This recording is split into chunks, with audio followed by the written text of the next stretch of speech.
I'm Daniel Nyohaku, Soergel, and this is Shakuhachi Traditional Lesson number 2. So we'll get started. Have a seat over there. Thank you, Sensei. So today's lesson will be Hinomaru, the Japanese flag. So you come for your lesson. Once again, you get served some nice tea. You get to chat with your teacher, and off you go. So if you've seen the original Shakuhachi lesson, there was quite a lot there if you're new to this, like reading from top to bottom. So I'm assuming that you know where the notes are on the flute, and here's another look at the chart. And there's only a few notes that we're using here. In fact, there's only 5 notes on the Shakuhachi. And this time, you never have to move your head. You just blow and you blow. And you don't move your head up and down to change the pitch. You simply raise and lower your fingers. That's not as easy as it sounds.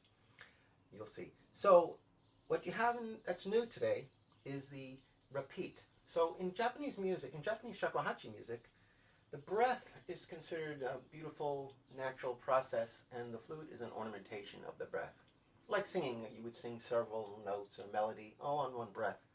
And to cut it with a tongue, after every note is considered ugly. And so there's got to be some way to repeat a note instead of bursting every time you have to play a new note.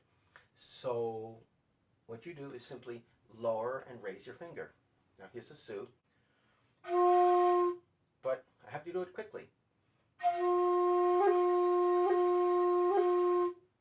And that's nice. So here's a Re.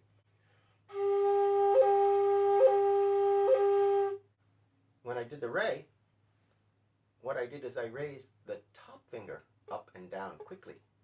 When I did the Su, I raised the lower finger, the number 2, up and down quickly. It takes a little practice. So these are the ATARIs. Here's a Ro.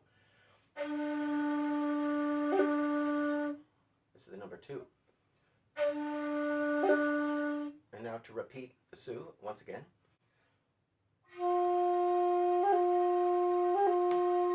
Now when I slow it down, you hear there's another note in there?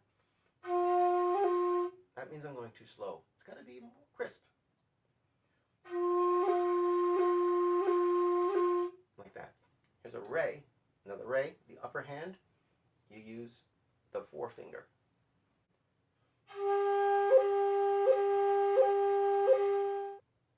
And the Chi, which is the 4. And the Re, you use your thumb.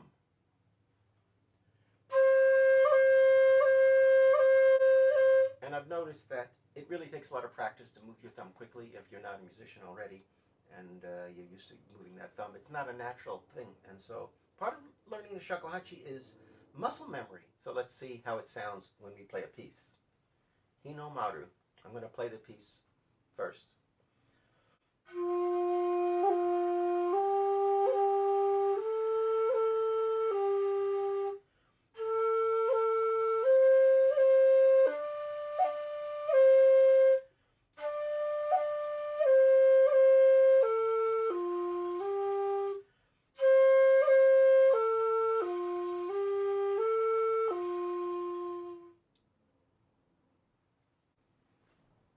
That's it. So what I did is play this piece in 4 breaths. And now you can see these are the breath marks. Here, here, here, and then it's the end. So when you've learned to play the Shakuhachi for a couple weeks or a couple months, you can easily play this in 4 breaths. And I'm going to exaggerate those breaths.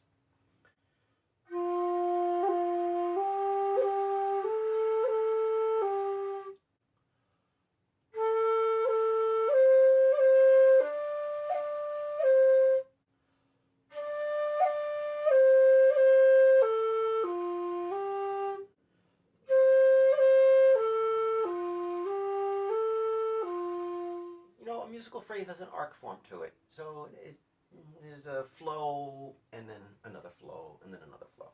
And so that will come, the more often you play a piece, the more it becomes very fluid and it becomes pretty.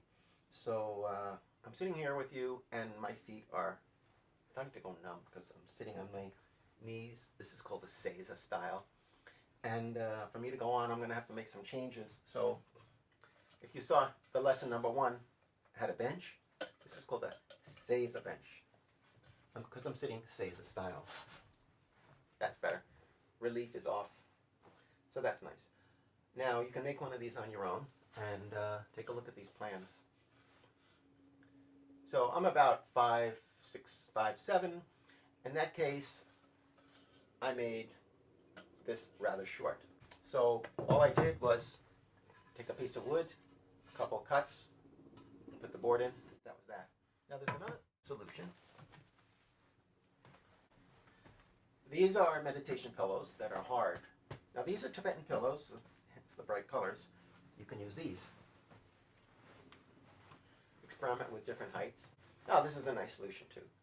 So there's lots of solutions where you can just get comfortable. Have a little tea. And back to the lesson. So, Hinomaru. This is the name of the piece. This is the low octave symbol, which means start in a low octave. And this is the very first ATARI. So, before we play, I'm going to sing it for you, and I'm going to tap it out on my legs. So, here's the first note, and then the ATARI, then the second note, then the ATARI. So, a su, and then you lift and drop your finger quickly to repeat it. A re, lift and drop your finger quickly to repeat. A chi, etc., etc. So let's take a look at this notation a little more carefully. Here's the su, and here's the ATARI of that su. Here's the re, and the ATARI of that re. The chi, and the ATARI of that chi, and then another re.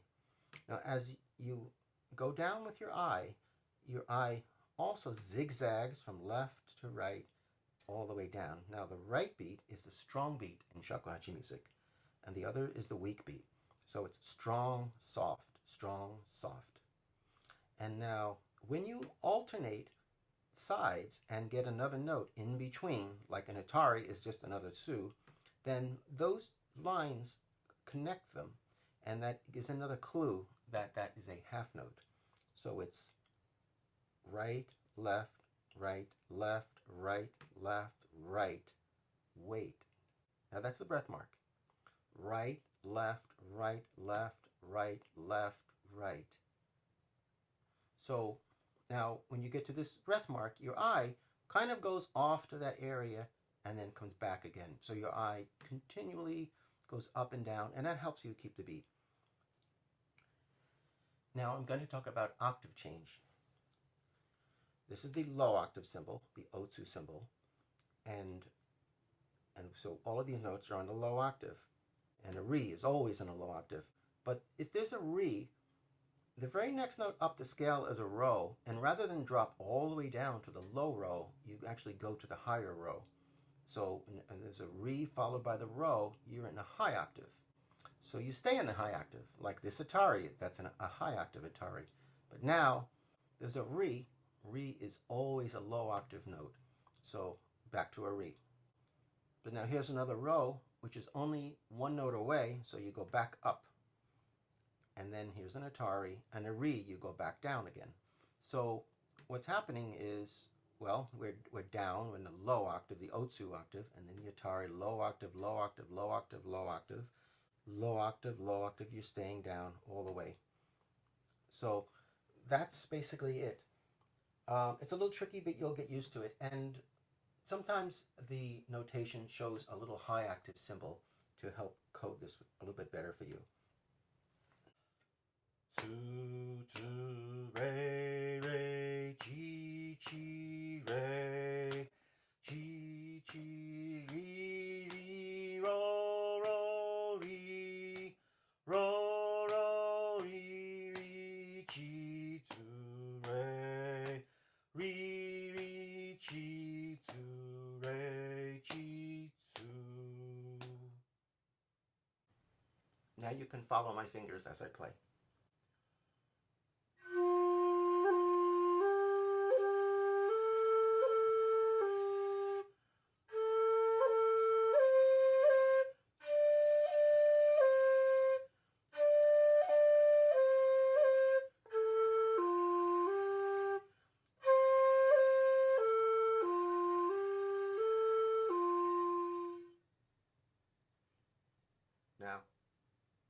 that's easy. Try playing it faster.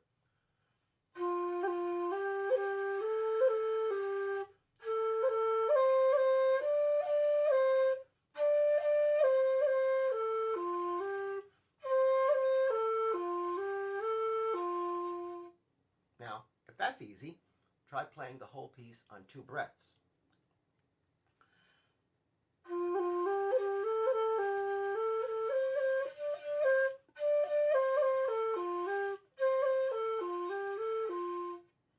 So what you should do is play a little bit every day. Play 15, 20 minutes, eventually 30 minutes, and maybe when you get further along, an hour a day. And so you will accelerate at a much faster pace, and it'll be a lot more interesting. You may not have the thousands of dollars it takes for a purchase of the real shakuhachi in bamboo with all the beauty, and this is a simple $200 U flute. You can get them even cheaper. YUU. Check my video. There's a review. Get them online anytime. There's some cheaper options, and I have a video about some cheaper options. But of course, one of them is a simple PVC pipe. This one's painted red. Okay. And I'm not even going to play it now, but I think you get the idea. You can certainly learn how to play the shakuhachi on it. If you like this, then go forward. This is probably under $100. Now, you can make one. I made one, and for fun I put these rings on it, and it actually improved the sound. Put the holes in, bought it from the hardware store, this pipe, and that's it. Another thing you could buy is long pieces. Experiment with the long tones. And cheap way to have fun. Problem is where to drill the holes. And if you're not a musician and you don't have a flute to copy, you're out of luck. I made this one because I had a flute this size. This is a 2.0 shakuhachi. There's one shaku. There's 2 shakus. And I thought I would record where these holes are in case you want to make one.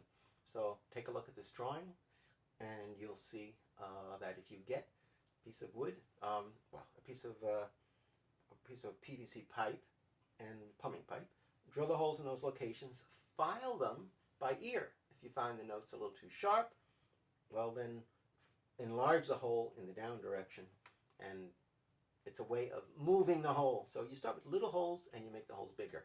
The bigger you make your holes, the louder your flute.